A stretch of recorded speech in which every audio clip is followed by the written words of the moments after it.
কত সালের আগে ভারতে এলে আপনি ভারতের নাগরিক? ঠিক বিধানসভা নির্বাচনের আগে সিএএ আইনে বড় রদবদল ঘটালো মোদী সরকার। ভারতের নাগরিক হিসেবে নিজেকে প্রমাণ করতে গেলে কি কি দরকার সেটা জানুন ইমিডিয়েটলি।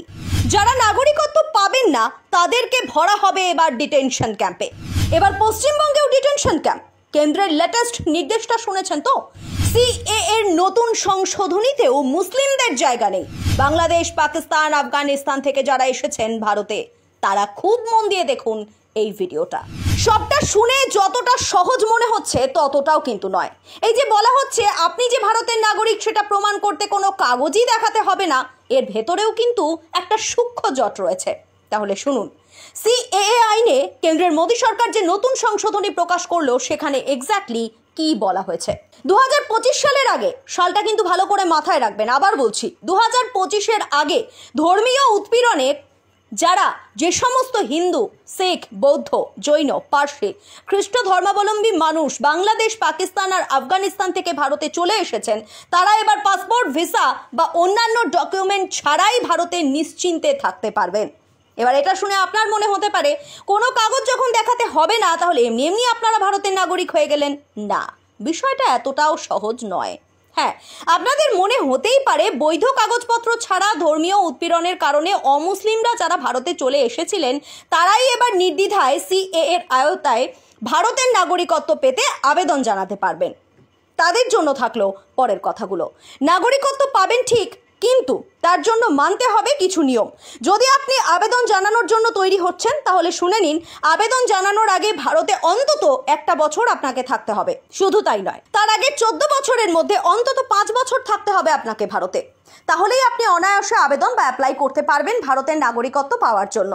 এবার ধরুন যারা এই নিয়মের আওতায় পড়লেন না তাদের কি হবে? এক্ষেত্রে জানিয়ে রাখা দরকার, অসম, মেঘালয়, ত্রিপুরা ও মিজোরামের ক্ষেত্রে কিছুটা ছাড় দেওয়া হয়েছে, কিন্তু বেআইনিভাবে ভারতে বসবাসকারী বিদেশিদের নিজেদের দেশে ফেরত পাঠানোর পদ্ধতি নিয়ে নতুন নির্দেশও দেওয়া হয়েছে কেন্দ্রের তরফে। তাদের জন্য একেবারে ডিটেনশন সেন্টার বানানোর কথা বলা হয়েছে মোদী সরকারের তরফে। বেসিক্যালি ভারতে অনুপ্রবেশকারী বা অবৈধভাবে আসা বিদেশিদের আটক করে রাখতে সব রাজ্য আর কেন্দ্রশাসিত অঞ্চলে তৈরি করতে হবে ডিটেনশন সেন্টার। যদিও এই গোটা বিষয়টা সামনে আসার পর থেকে দেশের অনেক মানুষ প্রশ্ন তুলতে শুরু করেছেন, তাহলে অবৈধ অভিবাসী চিহ্নিত করে বিতরণ প্রক্রিয়া চালু রাখার যৌক্তিকতা কি? আবার কেউ কেউ বলছেন বেকার মানুষকে হেনস্থা করা ছাড়া এটা আর কিছুই নয়। একটা উদাহরণস্বরূপ, এনআরসি করলে যদি 1 লক্ষ মানুষের নাম বাদ যায়, সিএএ এর ফলে তার মধ্যে থেকে 99,900 জন মানুষ পুনরায় নাগরিকত্ব পেয়ে যাবে। তাহলে কি লাভ? পড়ে থাকা 100 জনের জন্য এত টাকা খরচ করে কোনো লাভ আছে? তবে এই তর্ক বিতর্কের মাঝেও যে বিষয়টা এখানে উল্লেখ করে দেওয়া দরকার, 2019 সালে পাশ হওয়া নাগরিকত্ব সংশোধনী বিলের সঙ্গে আজকের আইনে যে রদবদল করা হলো সেখানে তফাৎটা কি দাঁড়ালো? 2019 সালের ডিসেম্বরে নাগরিকত্ব সংশোধনী বিল পাশ করিয়েছিল নরেন্দ্র মোদী সরকার। 2024 সালে সেই বিল আইনে পরিণত হয়, যেখানে পড়শি দেশের অমুসলিম নাগরিক ধর্মীয় উৎপীড়নের কারণে যারা ভারতে এসেছেন তাদের নাগরিকত্ব দেওয়ার কথা বলা হয়। কিন্তু ওই আইনে সেই সময় 2014 সালের 31শে ডিসেম্বরের মধ্যে ভারতে চলে আসা অমুসলিমদের নাগরিকত্ব দেওয়ার কথা বলা হয়েছিল, কিন্তু নতুন সংশোধিত আইনে 10 বছর বাড়ানো হলো। একবার ভালো করে শুনে নিন কেন্দ্রীয় স্বরাষ্ট্র মন্ত্রকের তরফে জারি করা নির্দেশিকায় ঠিক কি বলা হলো। আফগানিস্তান, বাংলাদেশ এবং পাকিস্তানে বসবাসকারী সংখ্যালঘু হিন্দু, শিখ, বৌদ্ধ, জৈন, খ্রিস্টান যারা ধর্মীয় উৎপীড়নের কারণে ভারতে আশ্রয় নিতে বাধ্য হন, 2024 সালের 31শে ডিসেম্বরের আগে যারা এদেশে প্রবেশ করেছেন, যাদের কাছে বৈধ কাগজপত্র ছিল না, পাসপোর্ট বা অন্য প্রয়োজনীয় নথি ছিল না বা থাকলেও মেয়াদ উত্তীর্ণ হয়েছে, তাদের ছাড় দেওয়া হলো।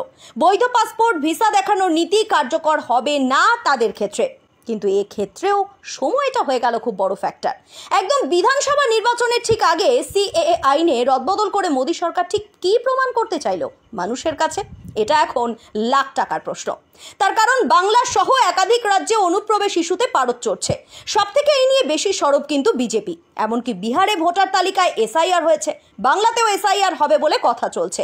সেই সমীক্ষায় বৈধ ভোটারদের ভোটাধিকার থেকে বঞ্চিত করার পাশাপাশি বেনাগরিক করার চেষ্টা চলছে বলে যখন অভিযোগ করেছে তৃণমূল সহ বিরোধী দলগুলো, ঠিক সেই সময় মোক্ষম চাল দিল মোদী সরকার, যা 2026-এ বিজেপির ভোট বাক্সে একটা বড় পজিটিভ প্রভাব ফেলতে পারে বলে মনে করছেন রাজনীতির কারবারিদের একাংশ।